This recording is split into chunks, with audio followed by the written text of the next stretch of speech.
एक गांव में एक सेठ रहता था, बहुत ही धनी मनी व्यक्ति था। वह केवल पैसा कमाना पैसा कमाना पैसा कमाना उसका पेशा था। उसी गांव में एक मंदिर भी था। मंदिर का पुजारी जो था उसे भजन कीर्तन में बहुत उसका मन लगता था। प्रतिदिन सुबह शाम विधिवत वह पूजा पाठ मंदिर में किया करता था और भजन कीर्तन भी किया करता था। वह सेठ जो था, उस सेठ को इस भजन कीर्तन से बहुत ही जलन था, उसको बहुत दिक्कत था।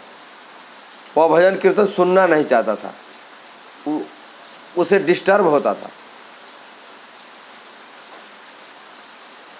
एक दिन सेठ जो है उस पुजारी को बुलवाया और बुला करके बोला कि ये जो आप नौटंकी कर रहे हैं, रोज सुबह शाम माइक लगा लेते हैं और दोनों समय स्तुति करते हैं, उसके बाद बैठ करके 10 बजे रात तक भजन कीर्तन करते हैं, ये अच्छी बात नहीं है, इसको बंद कीजिए, ध्वनि प्रदूषण होता है, हमको डिस्टर्ब करता है, हमको बहुत दिक्कत है इससे। साधु ने कहा कि आपको दिक्कत है, दिक्कत तो किसी को नहीं है। भजन कीर्तन करने से, भगवान का भजन कीर्तन करने से किसी को कोई हानि नहीं है और ये सब तो भगवान का ही दिया हुआ है। सेठ बोला कि क्या ये सब भगवान का दिया है? मैं नहीं कमाया हूँ, मैं कमाया हूँ तब ये सारी धन मुझे प्राप्त हुए हैं, ये भगवान तुम्हारे नहीं दिए हैं। भगवान तुम्हारे एक बार का भोजन दे देंगे क्या? साधु बोला पुजारी कि हाँ अवश्य, वो सबको देते हैं, आपको क्यों नहीं देंगे? सेठ बोला कि देखो ये गलत बात है,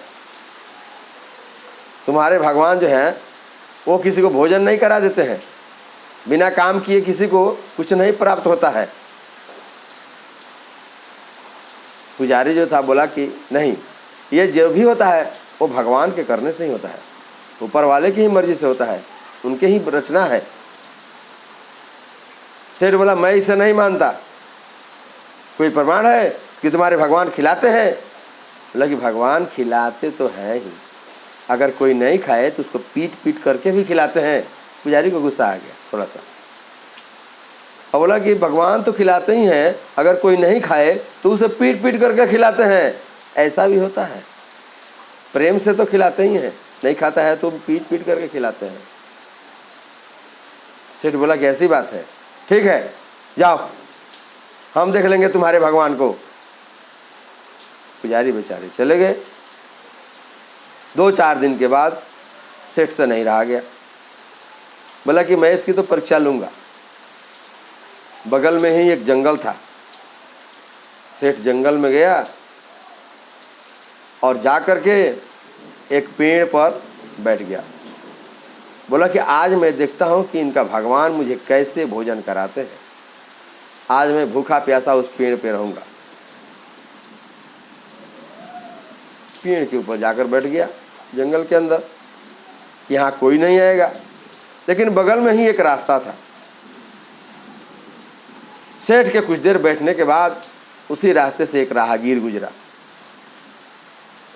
बहुत जोर से धूप निकली थी, वहाँ राहगीर जो था उसी पेड़ के नीचे उस छाया में कुछ देर बैठा। वह कहीं काम करने जा रहा था। कुछ देर बैठ करके आराम किया, आराम करने के बाद वहां से वह चला गया।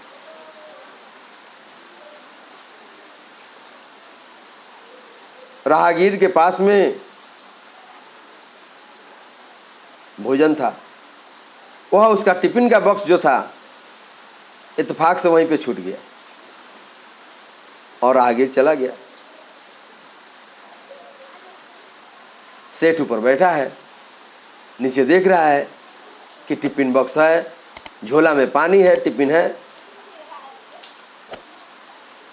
सेठ को गुस्सा भी आ रहा था और बैठा था, सोच रहा था कि मैं इस पर से उतरूंगा ही नहीं, मैं तो इसी पर रहूंगा, देखता हूं कि भगवान कैसे खिलाता है।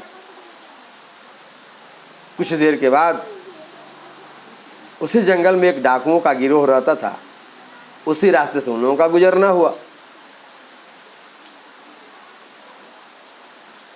डाकू भी उस पेड़ के पास आए और उस छाया में थोड़ा देर ठहरे।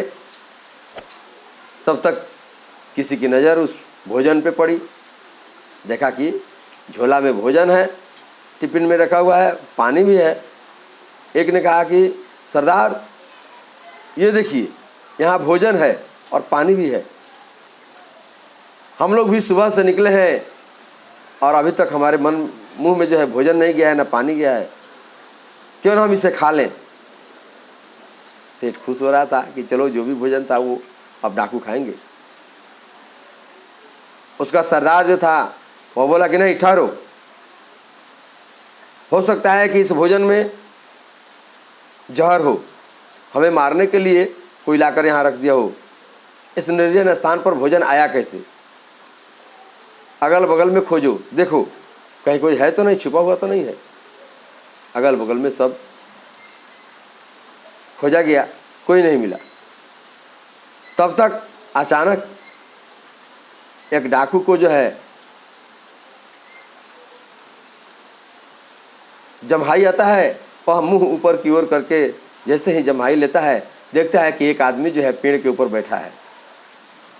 वह बोला कि सरदार एक आदमी उस पेड़ पे देखिए बैठा हुआ है। सरदार बोला कि देखो, है पेड़ पर से उतरो, उतरो पेड़ पर से। कौन हो तुम, क्यों पेड़ पर चढ़कर बैठे हो? बोला कि नहीं मैं पेड़ पर से नहीं उतरने वाला, मैं इसी पे रहूँगा। बोला कि उतरो जल्दी, नहीं तो इधर से गोली से मार देंगे, गिर जाएगा नीचे। जब गोली से मारने की बात कही तो वह सेठ जो है धीरे धीरे पेड़ से नीचे की ओर उतरा। डाकुओं का सरदार बोला कौन हो तुम, यहाँ किस लिए आए हो और पेड़ पर बैठ करके क्या कर रहे थे? बोला कि बगल ही के गांव में मेरा घर है, मैं रूठ करके आया हूँ, ऊपर बैठा हूँ, ऐसे ही ऊपर बैठा हूँ, शाम होगा तो मैं चला जाऊंगा। डाकुओं का सरदार बोला कि नहीं, तुम और सही पुलिस का जासूस हो, है इसको इसकी तलाशी लो। उसका तलाशी लिया गया, उनके पास कुछ था नहीं। एक डाकू ने कहा कि सरदार इनकी बातों को छोड़िए, हम लोग भूखे हैं, पहले भोजन कर लें। सरदार बोला कि नहीं, यह आदमी उसमें जहर डाल करके यहाँ पर रखा होगा हमें मारने के लिए, क्योंकि यही है और भोजन है, दूसरा कोई यहाँ पे है नहीं, हम भोजन नहीं करेंगे। है पहले इसको खिलाओ, है भोजन करो। बोला कि नहीं मैं तो नहीं खाऊंगा, मैं तो आज व्रत कर रहा हूँ। अब देखिए झूठ बोलता है कितना। डाकू का सरदार बोला कि नहीं पहले भोजन करो। बोला कि नहीं मैं नहीं करूँगा। बोला कि पहले भोजन करो, मैं कर रहा हूँ, पहले भोजन करो। सेठ बोला कि नहीं मैं भोजन नहीं करूँगा, नहीं करूँगा, नहीं करूँगा कह दिया। बोला कि नहीं करोगे, नहीं करोगे तो बहुत मार खाओगे। सेठ बोला कि नहीं मैं तो भोजन नहीं करूँगा, मुझे भूख नहीं है। बोला कि भूख नहीं है, पकड़ो इसको, इसके मुंह में ठूसो।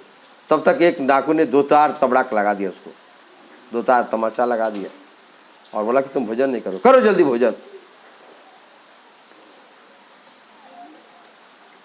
इतना कहते ही